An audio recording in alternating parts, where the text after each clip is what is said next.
हमारे आलोच्य विषय चल रहा है भक्त जीवन चरित सुधा। ये चरित सुधा साधक जीवन में एक अमृत प्रवाहिनी जैसे हैं। ये अमृत प्रवाहिनी धारा में जो स्नात होते हैं, स्नान करते हैं, वो सर्वदा अंतःकरण को पवित्र करके भगवत लीला रस आस्वादन करने में समर्थ होते हैं। हम लोग तो ज़्यादातर हम जैसे कोमल श्रद्धालु साधक भजन तो करते हैं, लेकिन वो आनंद, वो जो अनुभव, दिव्य जगत के, चित्त जगत के जो अनुभव, वो अनुभव हमको प्राप्ति नहीं होती है। हम जैसे कनिष्ठ अधिकारी, अधिकारी तो तीन प्रकार, एक उत्तम अधिकारी, एक मध्यम अधिकारी, एक कनिष्ठ अधिकारी। कनिष्ठ अधिकारी माने कोमल श्रद्धा। ये तीन प्रकार अधिकारी बताया गया है भजन जीवन में। शास्त्र युक्त सुनिपुण दृढ़ श्रद्धा जार, उत्तम अधिकारी से ताराए संसार। शास्त्र युक्त सुनिपुण, समस्त वेद वेदांत उपनिषद आदि समस्त शास्त्र तत्वज्ञ, समस्त विषय में पूर्ण उनके व्युत्पत्ति है, ऐसे समस्त तत्वज्ञ, तत्ववेत्ता, साधक और दृढ़ श्रद्धा। किसी भी अवस्था में, किसी भी परिस्थिति में वो श्रद्धा किंचित मात्र विचलित होना संभव नहीं है। अत्यंत दृढ़ निश्चय, दृढ़ श्रद्धा। कोई भी प्रतिकूल परिस्थिति आ जाए, कुछ भी प्रतिकूल, कोई भी बाधा, आदि व्याधि उपाधि दुख दन्न दारिद्र्य, कोई भी स्थिति आ जाए, भगवत चरण से मन किंचित समय के लिए उनके मन विच्युति होना संभव नहीं है। इतना निश्चल रहते हैं भगवत चरण में। जानती हैं मायामय संसार, ये संसार का नियम है। तो शुभ समागम में वो आनंद प्राप्त नहीं करते हैं और अशुभ समागम में भी विचलित नहीं होते हैं। ये है उत्तम अधिकारी साधक। दुखिषु अनुद्विग्न मना, सुखिषु विगत स्पृहा, वितराग भय क्रोधा, स्थित धीर मुनिरुच्यते। ये तो उत्तम अधिकारी, इनके लिए नहीं, इनके लिए ये शब्द नहीं। हम जो कह रहे हैं इनके लिए ये शब्द नहीं, ये तो इसके ऊपर वो तो डूबे रहते हैं। फिर मध्यम अधिकारी है, शास्त्र युक्ति नहीं जाने दृढ़ श्रद्धावान, मध्यम अधिकारी से महाभाग्यवान। शास्त्र वास्त्र कुछ जानते नहीं है, उतना विद्वत्ता है नहीं, उतना अनुप्रवेश है नहीं, लेकिन श्रद्धा बहुत प्रबल, तीव्र श्रद्धा। किसी भी अवस्था में पलक के लिए भी श्रद्धा विचलित होना संभव नहीं है। अपने इष्ट में निष्ठा, अपने भजन में निष्ठा, अपने मार्ग में निष्ठा, अपने गुरु में निष्ठा, अपने जो परमार्थ मार्ग, जिस मार्ग अवलंबन करके चल रहे हैं उसमें उनके प्रगाढ़ निष्ठा। निष्ठा किसी भी अवस्था में कमी होने का कोई संभावना नहीं। यह है मध्यम अधिकारी। जाहार कोमल श्रद्धा से कनिष्ठ जन, कर्म कर्म से भक्त हुई भी उत्तम। कोमल श्रद्धा माने किसी ने कुछ कह दिया, एक संप्रदाय में गया, कुछ महत्संग साधु संग में बैठ करके कुछ श्रवण कर लिया, उनने कह दिया जो तुम्हारे भजन पद्धति ठीक नहीं है, ये जो हम जो कह रहे हैं ये मार्ग अवलंबन करने से तुम बहुत जल्दी भगवत प्राप्ति करोगे, वास्तव में तुम ठीक राह पर तुम चल नहीं पा रहे हो, गलत राह पर तुम चल दिए हो। तो उसका डगमगा जाता है, उसकी इच्छा, उसकी विश्वास, ये कोमल श्रद्धा। लेकिन दृढ़ श्रद्धा जो है उसको ऐसे होता नहीं है। वो किसी भी अवस्था ऐसे संग ही करेंगे नहीं। अपने इष्ट में प्रगाढ़ निष्ठा, अपने गुरु में अत्यंतिक निष्ठा।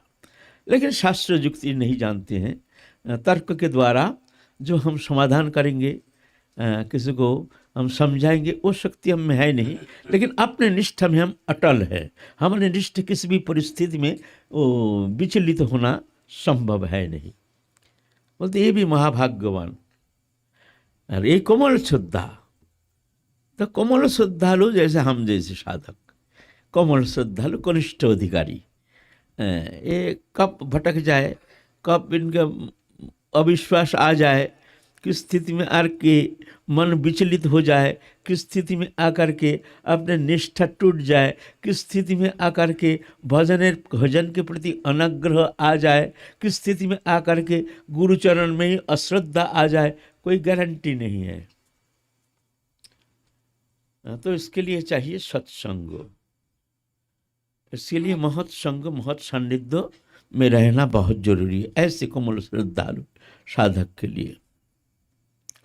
तो ऐसे साधक जो साधन तो करते हैं, गुरु ने कह दिया तुमने नाम जप ध्यान धारणा उपासना इस तरह से करते रहो, लेकिन मन तो हमारा विषय कानन में रमन करता है, विषय कानन में ही हमारा मन वहाँ भ्रमण करता रहता है।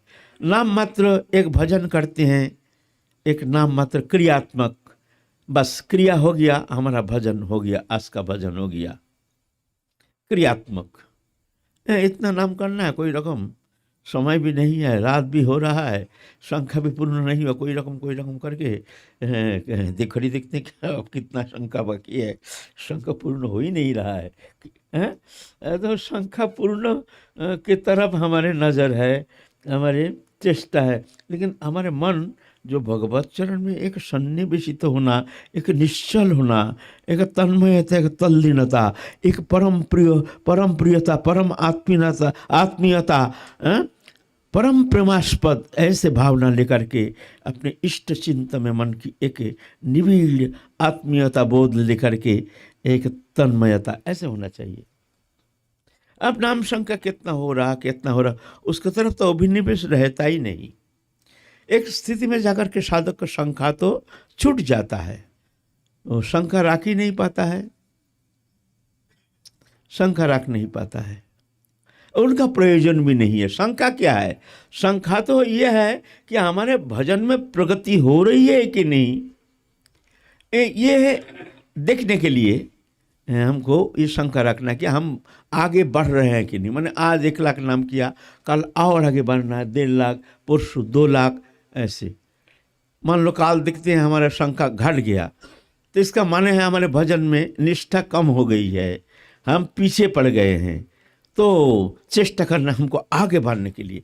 तो इसलिए भजन में आगे बढ़ने का एक प्रेरणा रूपी ये माला जो है, शंका है, ये हमको प्रेरणा देती हैं। आप खाली हाथ में चलिए, माला नहीं है, देखिए आपको मुख में नाम नहीं चलेगा, दुनिया भर की चिंता करते करते चलेंगे लेकिन नाम नहीं चलेगा। माला हाथ में लीजिए, अब चलते रहिए, देखिए नाम चलता रहेगा, वो बंद नहीं होगा, ऑटोमेटिक। हाथ में माला है, बस नाम शुरू हो गया, है ना। अद्भुत एक प्रक्रिया हमारे आचार्यों ने जो ये माला पद्धति जो अपनाए हैं, ये अद्भुत है। माला हाथ में ले तो नाम चलता रहेगा। माला हाथ में है, आपका हाथ बंद है, मुंह बंद है, ऐसा होगा नहीं। चाहे आपका निष्ठा हो चाहे ना हो, आपका मन लगे या ना लगे, हैं, आपका मन में कितने भी बहिर्मुखता हो, नाम बंद नहीं होगा, नाम तो चलता रहेगा। ये माला के एक विशेष गुण है ना, हैं? तो ये माला के विशेष गुण है, इसलिए पहले तो माला का साधन ये तो करना ही पड़ेगा। तो इस स्थिति में मन को भगवत चरण में संलग्न करने के लिए, रुचि वर्धन के लिए, हृदय का शोधन करके एक निर्मलीकरण करने के लिए ये सबसे सुंदर उत्तम उपाय क्या है? वो सर्वोत्तम उपाय है सत्संग, महत्संग, भक्त चरित कथा, भक्त चरितामृत आस्वादन करना, ये सर्वोत्तम प्रक्रिया है। भक्त कथा श्रवण करने से अंतःकरण बहुत द्रुत शोधित होकर के अंतःकरण निर्मल हो जाता है। फिर उस निर्मल मन में भगवत स्मृति जागृति रहती है। अंतःकरण की शुद्धता, अंतःकरण की शुद्धता, अशुद्धता क्या है? जब जिस मन में विषय बचना, विषय के प्रति तीव्र आवेश, शब्द स्पर्श रूप रस गंध, ऐसे विषय के प्रति तीव्र आवेश और भगवत विषय में कोई अनुराग नहीं, ये जो मन है, ये मन है अशुद्ध हृदय। और शुद्ध हृदय न हर समय भगवत चिंतन में ही उनकी आवेश तीव्र इच्छा एवं तीव्र साधन चेष्टा, ऐसा जो है यह है शुद्ध अंतकरण के लक्षण। आपका अंतकरण शुद्ध है, हम कैसे जानेंगे हमारे अंतकरण शुद्ध हो गया? उसका लक्षण है उस हृदय में दृश्यमान जागतिक वस्तु पदार्थ के प्रति कोई आसक्ति नहीं, चाहन नहीं, बस हर समय एक भगवत प्राप्ति की लालसा एवं हर समय एक तल्लीनता, तन्मयता और तत्सहित एक उत्कंठा, व्याकुलता, कब मिलेंगे, कहाँ मिलेंगे, कैसे मिलेंगे, समय तो बीते जा रहा है, हाय हाय हमारे दुर्लभ मानव जीवन तो बीते जा रहा है, अब क्या करूं, कहाँ जाऊं। ऐसे तर्पण होना चाहिए, ऐसे एक व्याकुलता होना चाहिए, ऐसे उत्कंठा होना चाहिए, है ना। सिर्फ नाम ही कर रहे हैं, भजन कर रहे हैं, जब तक पूरा आराधना ध्यान धारणा सब कर रहे हैं, लेकिन मन की वो स्थिति हमारे वो विषय कानन में ही रमन कर रहा है हमारे मन, और एक क्रियात्मक भजन नियम पालन कर रहे हैं। इसीलिए सत्संग, सत्संग के अंदर भक्त चरितामृत, कथा सुधामृत जो है, ये उत्तम प्रक्रिया, बहुत सहज, अंतकरण को निर्मलीकरण करने के लिए सर्वोत्तम प्रक्रिया। बिनु सत्संग न हरि कथा, तेह बिना मोह न भाग, मोह गए बिनु राम पद होए न दृढ़ अनुराग। सत्संग हमारे शब्द नहीं है, ये तो तुलसीदास जी के शब्द है।